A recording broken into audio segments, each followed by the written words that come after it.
Hi friends, இந்த mobile நம்ம mobile வச்சுப்போம். இந்த மொபைல் நம்ம ஃப்ரெண்டோட மொபைல் அல்ல நம்ம கால் பண்ண வேண்டிய ஒரு நபரோட மொபைல் வச்சுப்போம்.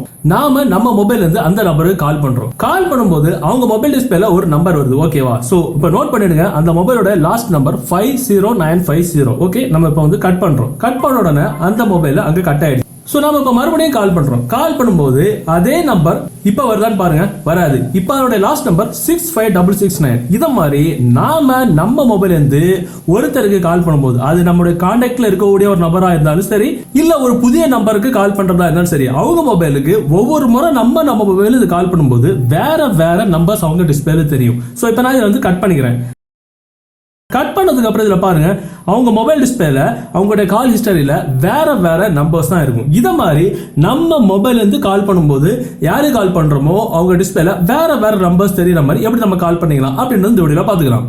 சோ இத மாதிரி நம்ம மொபைல் இருந்து கால் பண்றதுக்கு ஒரு அப்ளிகேஷன் தேவைப்படும். சோ உங்க கூகுள் குரோம் ஓபன் செஞ்சு tnshots.com அப்படின்னு போட்டு சர்ச் பண்ணுங்க. அதுல வரோட ஃபர்ஸ்ட் லிங்க்ல உள்ள போய் சர்ச் பாக்ஸ்ல எனி கண்ட்ரி அப்படின்னு போட்டு சர்ச் பண்ணுங்க. இந்த போஸ்ட்ல இருக்க அப்ளிகேஷனை டவுன்லோட் செஞ்சு இன்ஸ்டால் பண்ணிருங்க.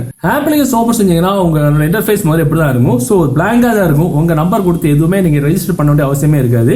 ஸோ இந்த ஆப்ஷன் இருக்குல்ல, நீங்க உள்ள போனீங்கன்னா நீங்க எல்லா கண்ட்ரியோடைய நேம்ஸும் இருக்கும். நீங்க எந்த கண்ட்ரிக்கு வேணாலும் கால் பண்ணிக்கலாம். ஃபார் எக்ஸாம்பிள் நான் இப்போ வந்து இந்தியா கால் பண்ணிக்கிறேன். உங்களுக்கு எந்த கண்ட்ரி கால் பண்ணணுமோ அந்த கண்ட்ரி நம்பர் செலக்ட் பண்ணிக்கணும்.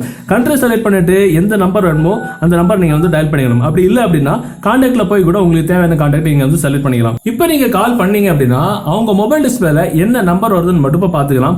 ஃபர்ஸ்ட் வந்த 2 நம்பர்ஸ் வருதா இல்ல வேற நம்பர்ஸ் வருதான்னு பாருங்க. வேற நம்பர்ஸ் தான் வரும். இத மாதிரி நம்ம ஒவ்வொரு முறையும் இதுக்குள்ள இருந்து கால் பண்ணும்போது நம்ம யாரு கால் பண்றோமோ அவங்க டிஸ்பிளேல வேற நம்பர்ஸ் வரும். சோ இதுல கொஞ்சம் கிரெடிட்ஸ் தந்திருப்பாங்க. அந்த கிரெடிட்ஸ் தீர்ந்துடுச்சு அப்படின்னா கீழே கிரெடிட்ஸ் அப்படின்ற ஆப்ஷன் இருக்கும். அந்த ஆப்ஷன்ல வந்துட்டீங்க அப்படின்னா உங்களுக்கு இதுல ஃப்ரீயா கிரெடிட் சென்ட் பண்றதுக்கு ஒரு சில ஃப்ரீயான ஆப்ஷன்ஸ் இருக்கும். ஃபார் எக்ஸாம்பிள் லக்கி ஸ்பின் அப்படின்ற ஆப்ஷன் உள்ள போனீங்க அப்படின்னா இதுல இந்த வீடியோ ஸ்பின், அதாவது வாட்ச் வீடியோ டு ஸ்பின் அப்படின்ற ஆப்ஷன் உள்ள போனீங்கன்னா ஒரு வீடியோ பார்க்கறது மூலம் மட்டும் உங்களுக்கு வந்து ஃப்ரீயா வந்து கிரெடிட் சென்ட் பண்ணிக்கலாம். சோ இதை உங்களோட ஃப்ரெண்ட்ஸுக்கு ஷேர் பண்றது மூலம் மட்டும், வீடியோஸ் வாட்ச் பண்றது மூலம் மட்டும் ஈஸியா கிரெடிட் சென்ட் பண்ணி பேசிக்கலாம். சோ இந்த தகவல் உங்களுக்கு பிடிச்சினா டெஃபினட்டா இந்த வீடியோவை உங்களோட வாட்ஸ்அப் குரூப் மற்றும் ஃபேஸ்புக் நண்பர்களோட ஷேர் பண்ணுங்க. மீண்டும் ஒரு நல்ல தகவலை கண்டிப்பா மீட் பண்ணிக்கலாம். அது வரைக்கும் பை பை.